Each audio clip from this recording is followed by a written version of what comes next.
Yes बच्चे, आज हम विनिमय विपत्र में अब इसकी हम डिसऑनर, विनिमय विपत्र या बिल का अनादर या तिरस्कृत होना, जिसे कि हम डिसऑनर, जैसे कि हमारे चेक अनादरित होते हैं, इसी तरीके से विनिमय विपत्र भी अनादरित होता है। अब उसकी कंडीशन क्या है, थोड़ा सा हम इसकी थ्योरी पढ़ते हैं पहले। जब विपत्र का स्वीकर्ता यानी आपको जिसने बिल स्वीकार करके वापस किया है, विपत्र की देय तिथि पर उसका भुगतान देने से मना कर देता है, तो इसे हम विपत्र का अप्रतिशिष्ट यानी डिसऑनर या तिरस्कृत होना कहते हैं। तो देय तिथि पर भुगतान कर देने से मना, तो वो अनादरित हो जाता है। जैसे कि हमने चेक बैंक में लगाया और चेक जब आप पेमेंट कलेक्शन करने के लिए वो पहुंचा चेक, तो वहाँ दूसरे व्यक्ति के अकाउंट में पैसा नहीं था, तो वो चेक क्या हो गया आपका, अनादरित। इसी तरीके से यहाँ पर स्वीकृता ने मना कर दिया कि मैं पेमेंट आपकी नहीं कर रहा हूँ, तो विपत्र के अनादरित होने पर विपत्र के धारक को इसकी सूचना विपत्र के आहर्ता यानी जो आपका ड्रॉयर है और प्रत्येक बेचानकर्ता को दे देनी चाहिए, अन्यथा विपत्र के भुगतान के संबंध में उसका कोई दायित्व नहीं रहेगा। अब यहाँ पे एक दिक्कत और है बच्चे, जब ये विपत्र अनादरित होता है उस पर एक नोटिंग चार्ज लगता है, ठीक है। तो जब कोई विपत्र अनादरित हो जाता है तो ऐसी स्थिति में विपत्र के धारक को अनादरित की पुष्टि एक सार्वजनिक अधिकारी जो सार्वजनिक लेखक प्रमाणक यानी नोटरी पब्लिक कहलाता है, तो उससे हमें ये कराना पड़ता है। यह नोटरी अधिकारी डिसऑनर अप्रतिशिष्ट विपत्र को पुनः भुगतान के लिए स्वीकृता के पास भेजता है, और फिर भी यदि स्वीकृता भुगतान नहीं करता है, यानी उसको स्वीकृता के पास उसने भेज दिया और उसके बाद स्वीकृता फिर भी स्वीकृता करके उसको जो स्वीकार करा है वो भुगतान नहीं करता है, तो नोटरी अधिकारी इस आशय की टिप्पणी दे देता है कि अपने टिप्पणी में वह अनादर के तथ्य या जो भी अनादर की तिथि है उस और कारण, उसका कारण भी कि क्यों अनादरित कर रहा है, और उस पर निरकाई यानी नोटिंग व्यय का आदि का उल्लेख करता है। तो इसी प्रक्रिया को हम नोटिंग ऑफ अ बिल कहते हैं। न्यायालय में विपत्र के अनादर से संबंधित यथेष्ट प्रमाण इस अधिकारी का अवलोकन ही है, यानी उस अधिकारी ने, मतलब जो भी व्यक्ति है वो आपका स्वीकर्ता, उसने रिटर्न में दे देगा वो, और वो आपका बिल अनादरित हो जाएगा। अब क्या करना है, उस पर हमें नोटिंग चार्ज लगाना है।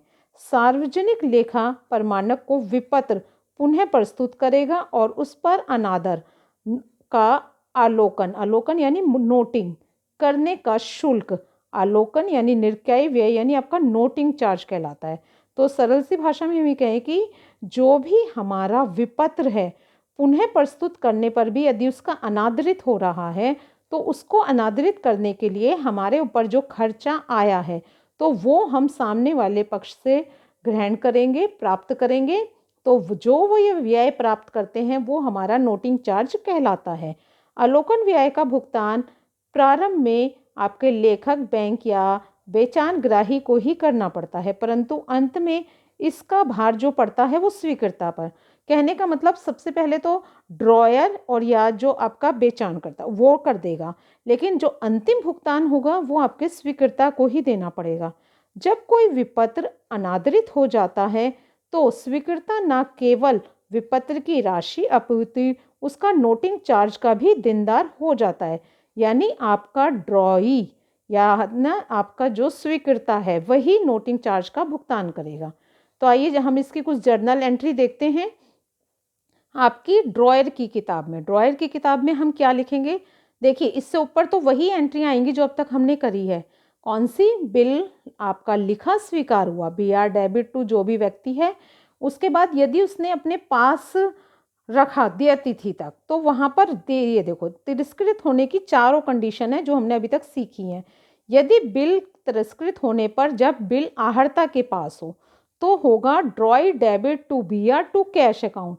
जो ये टू कैश अकाउंट लिखा है बच्चे, यहाँ पर हम क्या लिखेंगे, नोटिंग चार्ज के पैसे आएंगे। टू आपकी किताबों में तो टू कैश अकाउंट लिखा जाएगा। जो आपका ड्रॉई है, जो ड्रॉई है उसकी किताब में हम लिखेंगे आपका B R debit, noting charge debit, to drawer, चारों कंडीशन में ये सेम एंट्री ड्रॉयर की किताब में आएगी। जो एंट्री चेंज होनी है वो ड्रॉयर की किताबों में होनी है। यानी एक कंडीशन तो वो है जब वो देय तिथि तक रखा, इसके बाद दूसरी कंडीशन जब उसने बैंक से भुना लिया उसके बाद अनादरित हुआ है। तो आपको यहाँ ये कंडीशन थोड़ा सा रिवाइज करनी पड़ेगी कि जब देय तिथि तक रखता है तो drawee to B R to cash, और यदि उसने बैंक से भुना लिया तो हम करेंगे drawee debit to bank account, और नोटिंग चार्ज के पैसे इसी में प्लस होके लिख जाएंगे क्योंकि ये बैंक की एंट्री है। और ड्रॉई की किताब में सेम यही एक एंट्री चारों कंडीशन में आएगी। थर्ड है, हमने बेचान वाली सीखी थी।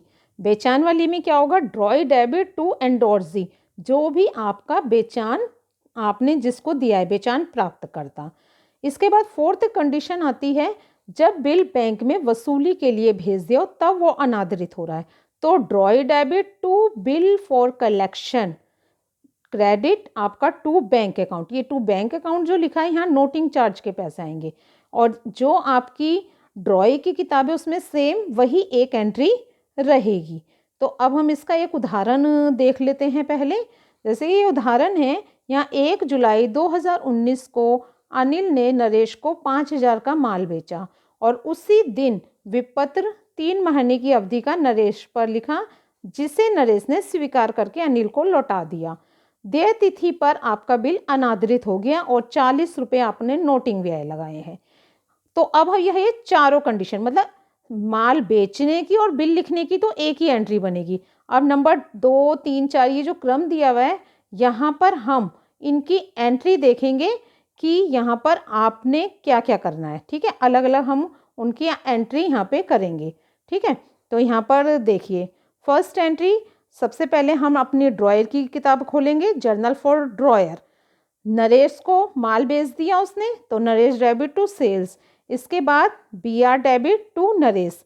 ये तो यहाँ तक तो आपको पता है। अब केस 1, यदि आपने देय तिथि तक बिल अपने पास रखा जब वो अनादरित हुआ है तो यहाँ ड्यू डेट लिखेंगे आप, क्योंकि ड्यू डेट पे ही तो अनादरित होगा बिल आपका। तो केस 1, तो नरेश के खाते में आप 5,040 कैसे कैसे लिखेंगे, देखो 5,000 का बिल अनादरित हुआ है और 40 रुपये इस पर आपने नोटिंग चार्ज दिया है, तो 5,040 की एंट्री नरेश के खाते में होगी। तो सिंपल केवल एक एंट्री बढ़ी है बच्चे आपकी, बस यहाँ कंडीशन आपको देखनी है कि क्या क्या कंडीशन रही है। ठीक है, अब इसके बाद के सेकंड, यहाँ पर क्या कह रहा है, देय तिथि से पहले ही उसने उसको क्या करा, बट्टे पर बैंक से भुना लिया। तो बट्टे पे क्या होगा, 2-3 दिन बाद ही तो भुना लिया होगा उसने, तो bank account debit, discount account debit to B R, जैसे कि हमने अभी तक एंट्रियाँ करी हैं 5,000 की एंट्री। अब ये अनादरित हुआ है तो अनादरित होने पर यहाँ Naresh debit to bank account, यानी डिस्काउंट की एंट्री करेंगे और उसके बाद आप यहाँ पर आपके अनादरित होने की, और 40 रुपये नोटिंग चार्ज के आप 5,000 में प्लस करके दिखा देंगे। इसके बाद फिर आपने क्या करा, थर्ड कंडीशन क्या है कि आपने बेचान कर दिया अपना बिल दिनेश को, तो दिनेश टू बी आर, और जब वो अनादरित होगा तो ड्यू डेट डालेंगे आप यहाँ पर, और नरेश डेबिट टू दिनेश।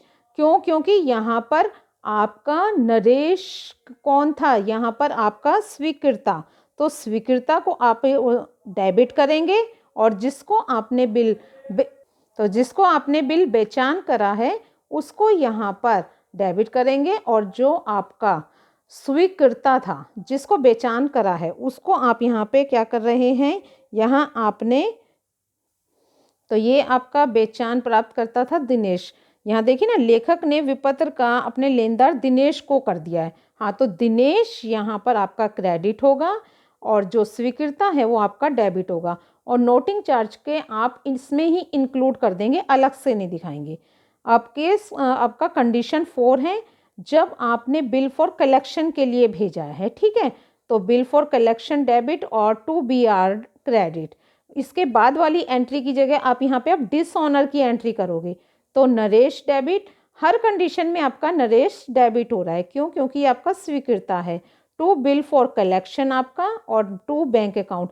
तो यहाँ पर आप एक चीज़ ध्यान रखिए, जब आपने देय तिथि रख रखा वहाँ पे 40 रुपये आप अलग से दिखाओगे, आपने यहाँ डिस्काउंट पे भुनाया तो इसमें ही 40 रुपये जोड़ दिए, ऐसे ही आपने जब बेचान करा वहाँ भी 40 रुपये इसी में इंक्लूड कर दिए, और जब आपने नरेश का बिल फॉर कलेक्शन के लिए भेजा तो यहाँ 40 रुपये टू बैंक अकाउंट के नाम से आपने दिखा दिया।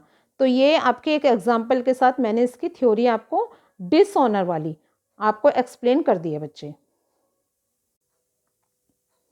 तो यस बच्चे, आज BR वाले लेसन में मैं आपको, कल मैंने आपको इतना समझा दिया था कि जब आपका बिल अनादरित यानी डिसऑनर हो जाता है उसमें 4 कंडीशन की, जिसमें कि देय तिथि तक आपका बिल है ना रखने पर अपने पास, उसका एक न्यूमेरिकल मैंने कल करा दिया था। आज आपको मैं डिस्काउंट यानी आपने कोई बिल लिखा, दूसरे ने स्वीकार करा और आपने उसे बैंक से जाकर भुना लिया।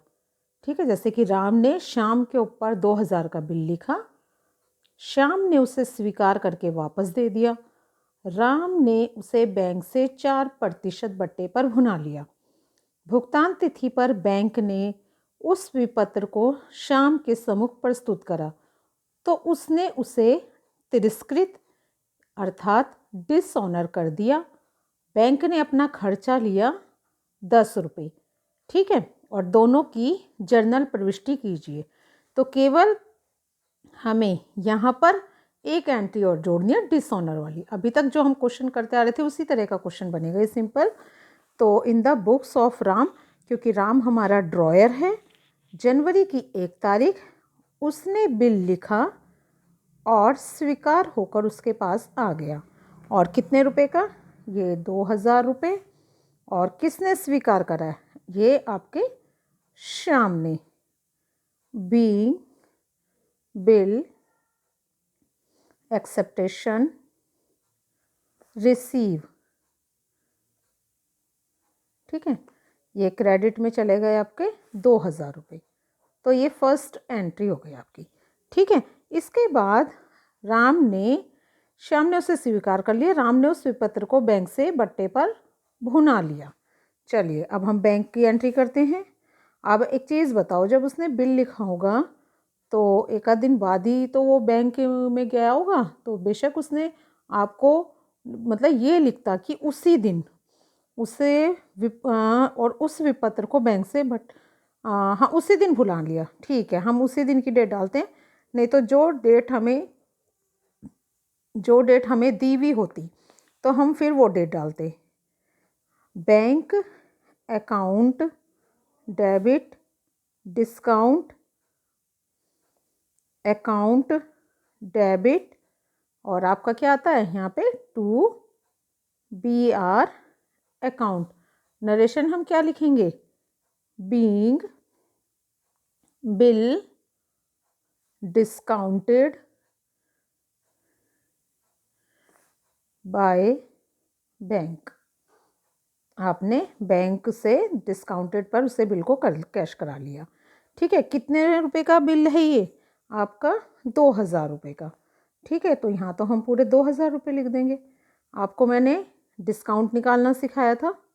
चलिए एक बार फिर से याद दिला देती हूँ। देखो यहाँ आप बिल लिखना, कितने महीने का है? 3 महीने का, 3/12, कितने प्रतिशत? 4/100, ठीक है। ये 3 एकम 3, 3 चौक 12, 4 से ही आपका 4 कट गया, 2 0 से 2 0, तो डिस्काउंट कितना आ गया मेरा? 20 रुपये। चलिए अब हम यहाँ डिस्काउंट के कितने लिख देंगे? यहाँ पे 20 रुपये, 2000 में से 20 गए आपके 1980 रुपये, ठीक है। अभी तक आपने काफ़ी क्वेश्चन कर लिए थे इस तरीके के। एक एंट्री और जुड़ जाती थी इसमें, फर्स्ट एंट्री की माल बेचा, लेकिन यहाँ माल बेचने की भी नहीं है, सीधा बिल लिखना, स्वीकार होना और आपने उसे डिस्काउंट पर भुनाना।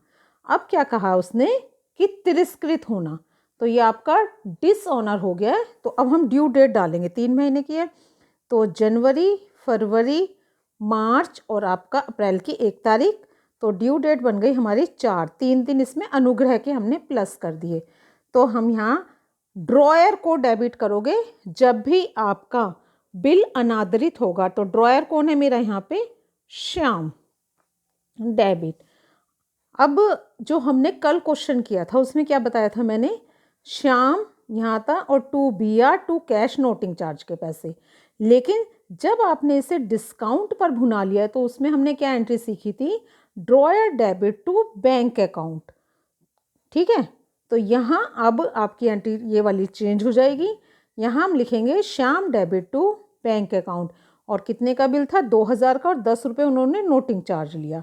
तो 2010 की आप इस तरीके से एंट्री कर देंगे। और यहाँ लास्ट में क्या लिखेंगे, बीइंग बिल डिसऑनर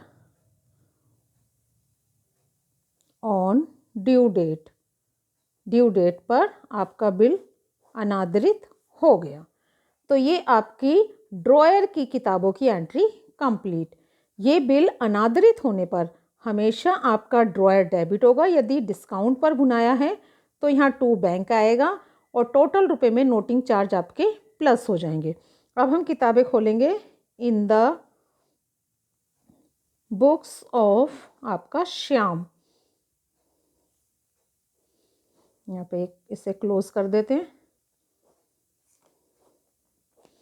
ठीक है, और यहाँ डाल देंगे अब हम जनवरी की 1 तारीख,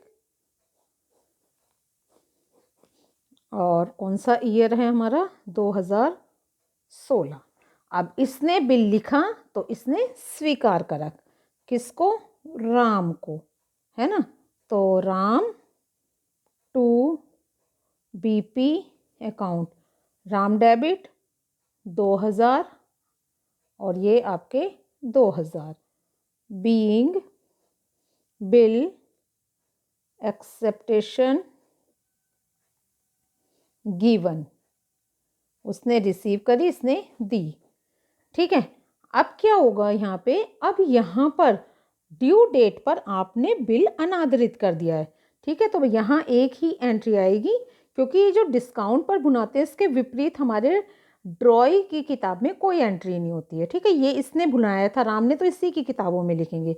यहाँ हम लिखेंगे अपनी ड्यू डेट अप्रैल की 4 तारीख, और यहाँ आ जाएगा हमारा बीपी अकाउंट डेबिट और नोटिंग चार्ज अकाउंट डेबिट, और आपका टू किसके विपरीत, यहाँ राम के विपरीत। ठीक है, टू राम, 2000 मैं यहाँ लिखूँगी, 10 रुपये यहाँ, और 2010 ये चुकाएगा। तो being bill dishonour and paid noting charge. तो ये आपका एक क्वेश्चन कंप्लीट है कि आपने क्या करा, बिल लिखा, स्वीकार होकर आ गया, डिस्काउंट पे बना लिया, डिसऑनर हो गया। लेखक की स्वीकृता की किताबों में उसने स्वीकृति दी, और लास्ट में बिल अनादरित कर दिया। तो ये आपका एक क्वेश्चन कंप्लीट है।